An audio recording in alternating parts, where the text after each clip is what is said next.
श्री शिवाय नमस्तुभ्यम। हर हर महादेव। रायपुर छत्तीसगढ़ पुराना Dhamtari road says बाहर रायपुर में गुरुजी पंडित प्रदीप मिश्रा जी के द्वारा श्री शिव महापुराण कथा शुरू हो गई है। ये कथा 7 दिवसीय चलने वाली है। 24 दिसंबर से 30 दिसंबर तक 2 बजे से 4 बजे तक आस्था चैनल यूट्यूब के माध्यम से देखी जा सकती है। आज दूसरे दिन की कथा पूर्ण हो चुकी है। आज की कथा बहुत ही रोचक जानकारियों से भरपूर थी। आज की कथा में गुरुजी पत्र उपयोगी सहित कुल 15 उपयोगी जानकारियां दिए हैं। आज की कथा में गुरुजी 4 बिल्कुल नए उपाय की जानकारियां दिए हैं, जो कि आपको इसी छोटी सी वीडियो के माध्यम से प्राप्त होने वाली है। अगर आपका कोई कार्य सिद्धि नहीं हो रहा है तो कार्य सिद्धि के लिए विशेष उपाय बताए हैं। अगर आपका कोई कोर्ट में केस चल रहा हो, आपके पक्ष में बात नहीं, आपके पक्ष में निर्णय नहीं आ रहा हो, तो उसके लिए भी उपाय गुरुजी बताए हैं। अगर कहीं आपका पैसा अटक गया हो, कोई ले लिया हो, नहीं दे रहा हो, बहुत दिनों से आप परेशान हो पर आपको नहीं मिल रहा है, तो उसके लिए भी गुरुजी विशेष उपाय बताए हैं। तो उसके लिए भी आप इस उपाय को कर सकते हैं। तो और गुरुजी एक और उपाय 4 नई जानकारियां दिए हैं। अगर आपको किसी से कार्य करवाना है, कार्य के लिए, वो कार्य सफलता के लिए, अगर आपका वो कार्य नहीं कर रहा है, आपको उसी से करवाना है, तो उसके लिए भी गुरुजी एक विशेष उपाय बताए हैं। तो सभी की जानकारियां आपको इस छोटी सी वीडियो के माध्यम से प्राप्त होने वाली है। आज की कथा बहुत ही रोचक जानकारियों से भरी थी, भरपूर थी। अगर किन्हीं कारणवश आज आप लोग आज की कथा नहीं सुन पाए हैं, तो पूरी कथा का रस तत्व आपको इस छोटी सी वीडियो के माध्यम से प्राप्त होने वाली है।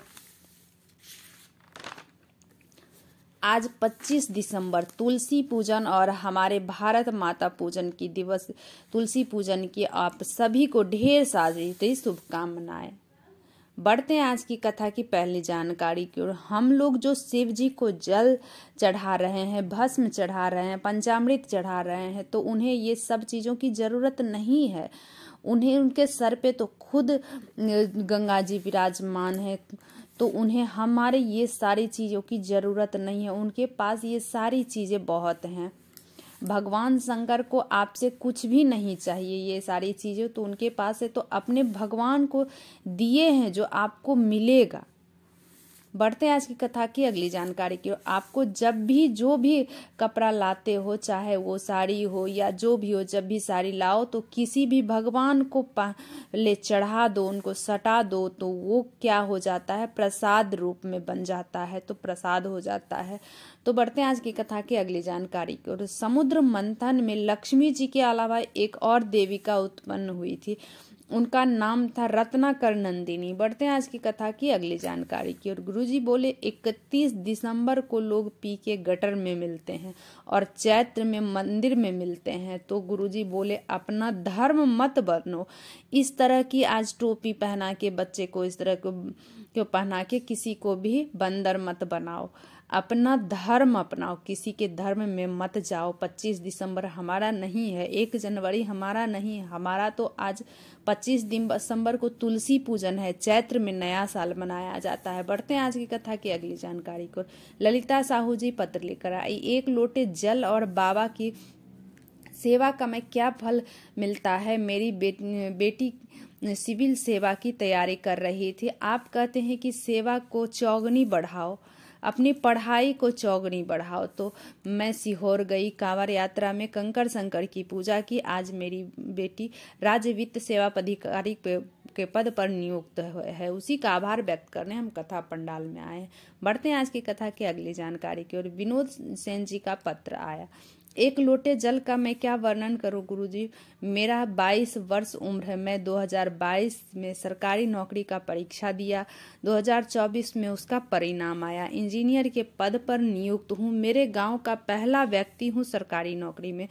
मेरे गांव के लोग मुझे ताना मारते थे कि शंकर भगवान को क्यों इतना पूजा करता है, क्यों जल चढ़ाता है, क्यों झाड़ू मारता है, क्यों मंदिर का साफ सफाई करता है, इससे कुछ नहीं मिलने वाला है, अपने काम पे ध्यान दो और ये सारी चीजें छोड़ दो। आज मैं उसी का आभार व्यक्त करने आए हूँ। गांव वाले का मुंह बंद कर दिया, मैं इंजीनियर के पद पर नियुक्त हूँ। बढ़ते हैं आज की कथा की अगली जानकारी की ओर। दीपक जी पत्र लेकर आए। मैं बाबा का क्या कहूँ, उनको हम पे बहुत मेरा उन पे बहुत कृपा है। मैं दीपक जी का पत्र लेकर आए। मैं बाबा का क्या कहूँ, उनका हम पे इतना कृपा है कि मेरा बेटा 4 साल का बचपन से ही नहीं बोल पाता था। 1 साल तक मैं बाबा पर जल चढ़ाता और उसे पिलाता था। अच्छी तरह से अब बोल पा रहा है मेरा बेटा। उसी का आभार व्यक्त करने हम कथा पंडाल में आए हैं। बढ़ते हैं आज की कथा की अगली जानकारी की ओर। सिम्बा पांडे जी पत्र लेकर आए। भोलेनाथ पर जल चढ़ाने का मैं क्या वर्णन करूं। मेरे दरवाजे पर श्री शिवाय नमस्तुभ्यम लिखी। मेरा बहुत मन था कि मैं 2 मंजिला मकान बनाऊं। मेरा 1 मंजिला मकान था, मेरे पास पैसे नहीं थे और बाबा ने कहां से जुगाड़ कर दिए पैसे और मेरा 3 मंजिला का मकान बना दिए बाबा। उसी का आभार व्यक्त करने हम कथा पंडाल में आए। बढ़ते हैं आज की कथा की अगली जानकारी की ओर। लूसिका जी पत्र लेकर आए।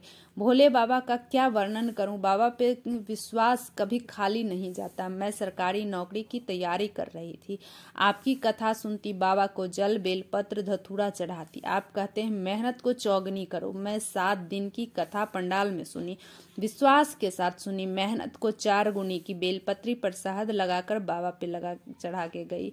मेरा ITBP पुलिस अधिकारी पद पर नियुक्त हैं। उसी का आभार व्यक्त करने हम कथा पंडाल में आए हैं। गुरुजी बोले 4 तरह का तिलक होता है। 4 तिलक का वर्णन रावण संहिता में किया गया है।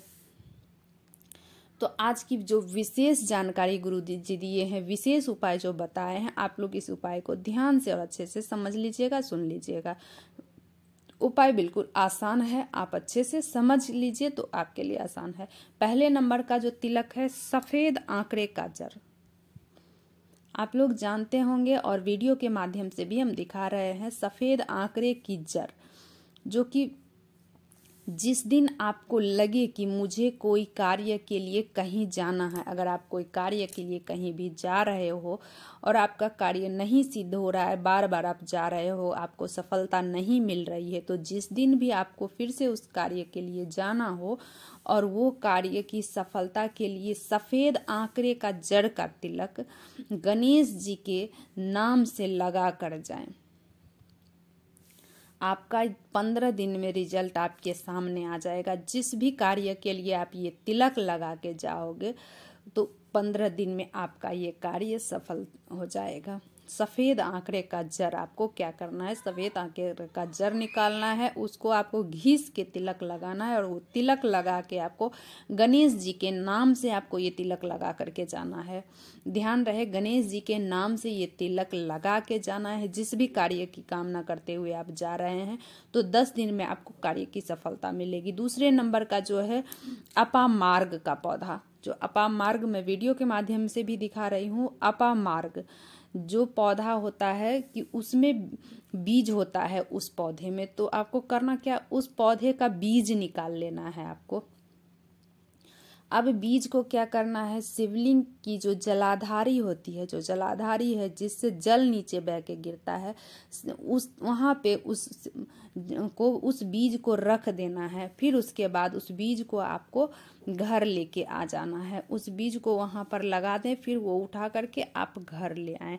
आपका कोई केस कोर्ट में चल रहा हो, आपके पक्ष में निर्णय नहीं आ रहा हो, आपका पैसा कोई ले लिया है, तो इसके लिए आपको तिलक लगा के जाना है। इस बीज का जो बीज आपने उस पे अपामार्ग का बीज जो आपने शिव जी पे चढ़ाया और उठा के लाए हैं, उसको पीस करके उसका तिलक लगा करके आप उस दिन आप उस कोर्ट केस में जा सकते हो, तो आपको ये आपके पक्ष में निर्णय आएगा। तीसरे नंबर का है दुर्वा।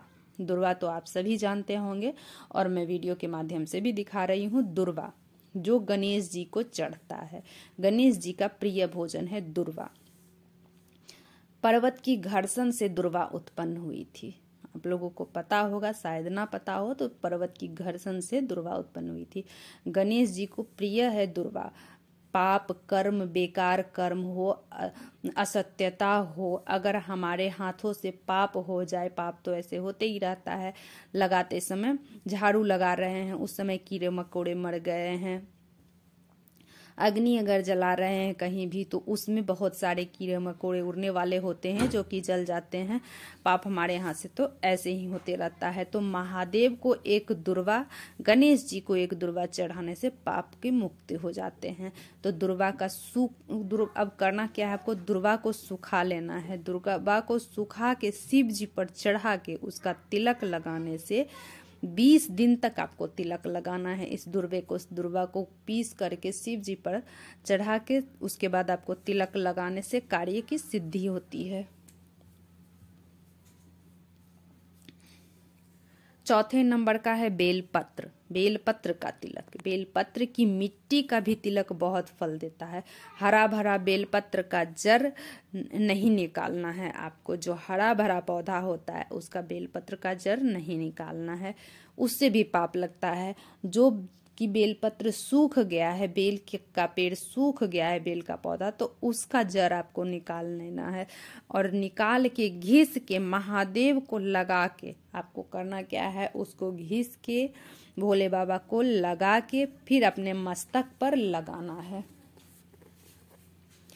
फिर मस्तक पर से लगा के अगर आपका कोई कार्य कोई व्यक्ति नहीं कर रहा है, कोई फाइल आप दिए हुए हैं अगर वो नहीं काम कर रहा है, नहीं कोई कार्य कर रहा है, उसी में आपको वो कार्य करना है। तो ये तिलक जरूर लगा के ये कार्य करें, आपकी सफलता मिलेगी। गुरुजी की जो आगामी कथा है, अगली कथा की जो जानकारी 14 जनवरी से 10 जनवरी तक छत्तीसगढ़ में ही कथा होगी।